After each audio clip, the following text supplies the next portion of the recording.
ભારતના એક નાના પગલાંથી પાકિસ્તાનનું ગળું સુકાઈ શકે છે. 30 દિવસનું પાણી બચ્યું. ઇકોલોજીકલ રિપોર્ટમાં પાકિસ્તાન માટે ભયાનક ચેતવણી.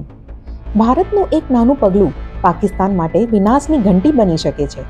નવા ઇકોલોજીકલ થ્રેટ રિપોર્ટ 2025 મુજબ પાકિસ્તાન ગંભીર પાણી સંકટનો સામનો કરી રહ્યું છે. પાકિસ્તાનનું 80% પાણી સિંધુ નદીના બેઝિન પર નિર્ભર છે, પરંતુ હવે ભારતે સિંધુ જળ સંધિ સ્થગિત કરી દીધી છે. એટલે ભારત હવે પાણીનો પ્રવાહ ક્યાં અને કેટલો મોકલવો તે નક્કી કરી શકે છે. રિપોર્ટ કહે છે કે પાકિસ્તાન પાસે ફક્ત 30 દિવસ જેટલું પાણી સંગ્રહ કરવાની ક્ષમતા છે. જો ભારત ઉનાળામાં ડેમના દરવાજા થોડા દિવસ પણ બંધ રાખે તો પાકિસ્તાનની ખેતી બરબાદ થઈ શકે. અફઘાનિસ્તાને પણ કુનાર નદી પર બંધ બાંધવાની જાહેરાત કરી છે, જે પાકિસ્તાન માટે એક વધુ ચિંતાનો વિષય છે. રિપોર્ટમાં જણાવ્યું છે કે ભારત હવે ચેનાબ નદીઓના પ્રવાહ પર નિયંત્રણ મેળવી રહ્યું છે.